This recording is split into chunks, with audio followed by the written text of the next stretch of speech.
ప్రేక్షకులకు నమస్కారం అండి. పెన్ను పుస్తకం తీసుకున్నారా? ఇప్పుడు మనం కరివేపాకు చెట్టు గురించి మాట్లాడదామండి. ఇది కరివేపాకు, అర్థమైంది కదండి, అందరికీ తెలిసిందే. ఇది మనం కూరలో వేసుకుంటాం, మంచి సువాసన వస్తుంది. దీని ఆకు వాడతారు ఆయుర్వేదంలో. దీని యొక్క తాట అంటే ఇక్కడ పెద్ద మొక్క చూపిస్తున్నాను చూడండి, ఇది పెద్ద చెట్టు. దీని యొక్క బార్క్ అండి, తాట కూడా పనిచేస్తుంది. ముగ్గిన పళ్ళు తీగ బాగుంటాయి తినడానికి, కానీ పళ్ళు ఏమి వాడరు, విత్తనం వాడరు. మనకి ఆకు మట్టికే బాగా వాడుకుంటారండి. ఎవరికైతే ఈ 40-45 సంవత్సరాలు వచ్చినాయో, ప్రత్యేకంగా స్త్రీలకండి ఇది హయ్యెస్ట్ కాల్షియం అనేది కరివేపాకులో ఉంటుందండి.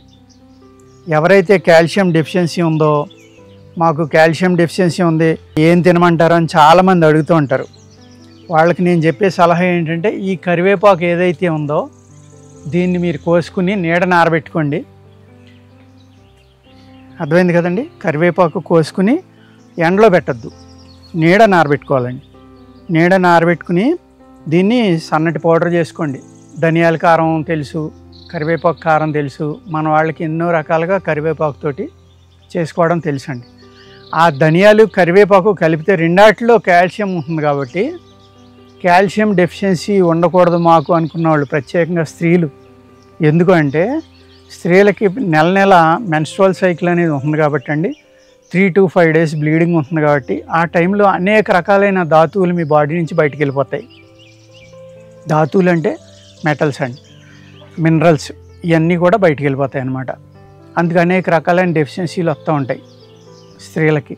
ఆ డెఫిషియన్సీ రాకుండా ఉండాలి అంటే కరివేపాకు కాల్షియంకి అద్భుతంగా పనిచేస్తుందండి. అదేవిధంగా మంచి ఆకలిని పెంచుతుంది, శరీరానికి వేడి, కొద్దిగా ఐరన్ కూడా ఉంటుంది.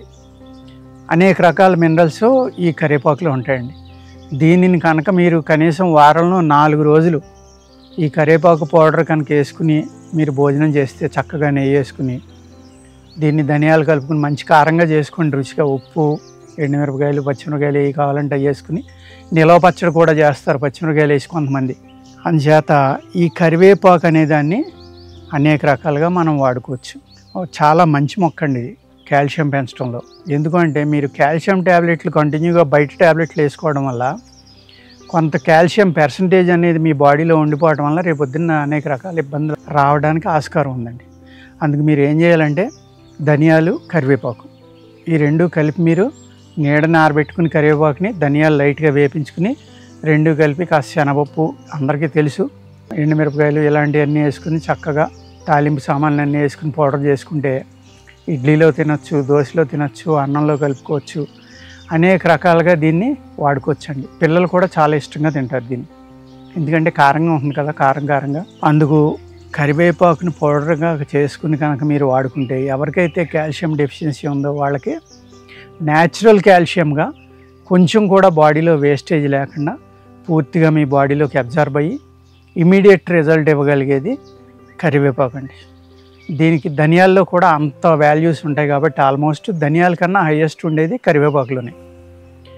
అందుకనే పూర్వం మన పూర్వీకులు ఏం చేసేవారంటే ఈ కరివేపాకు పొడి అనేది కారపు పొడి కింద పెట్టేవారు. ఇది ఆకు వేడి చేస్తుందండి, వేడి చేస్తుంది కాబట్టి ఏం చేసేవారంటే దీన్ని జ్వరపడి మనం పథ్యం ఏదైతే తింటామో అప్పుడు ధనియాల కారం కరివేపాకు వేసి కానీ, లేకపోతే కరివేపాకు కారం ధనియాలు వేసి కానీ తినిపించేవారు. ఇమీడియట్గా ఏమవుతుందంటే మీ బాడీలో కాల్షియం డెఫిషియన్సీ ఇలాంటివి ఉన్నా రికవరీ అవ్వడం, ఈ వేడి చేయటం వల్ల మీ శరీరం బద్ధకం పోవడం, ఆకలి పెరగడం. ఆకలి కూడా చాలా బాగా పెరుగుతుందండి కరివేపాకుకి. ఎవరైతే పిల్లలు సరిగ్గా అన్నం తింటలేదో, మిమ్మల్ని ఇబ్బంది పెడుతున్నారో వాళ్ళకు కూడా ఈ కరివేపాకు కారం అనేది కాస్త మొదటి ముద్దలో నెయ్యి వేసి తినిపించారంటే చక్కగా జీర్ణశక్తి పెరిగి మీ పిల్లలకి మంచిగా అన్నం తింటారు. అందుకే ఈ కరివేపాకు అనేది మనం ఓన్లీ తాలింపు కోసమే అని అనుకోవద్దండి, స్మెల్ కోసమే అని అనుకోవద్దు. అనేక రకాల ఉపయోగాలు ఉన్నాయండి.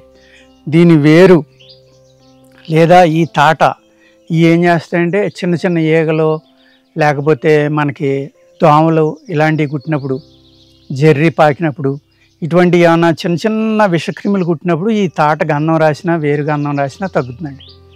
అదేవిధంగా మోషన్స్ కూడా తగ్గుతాయి.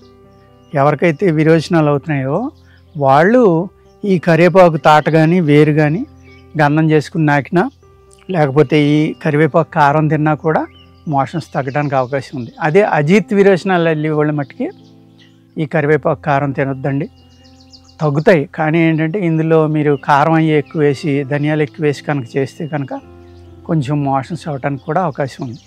అందుచేత సరిపడే తినాలి. కొంచెం కారం తక్కువ ఉన్నదైతే మోషన్స్ అయ్యేవాళ్ళు కూడా పచ్చిగా దీన్ని తినొచ్చండి. ఓకేనండి, నమస్కారం.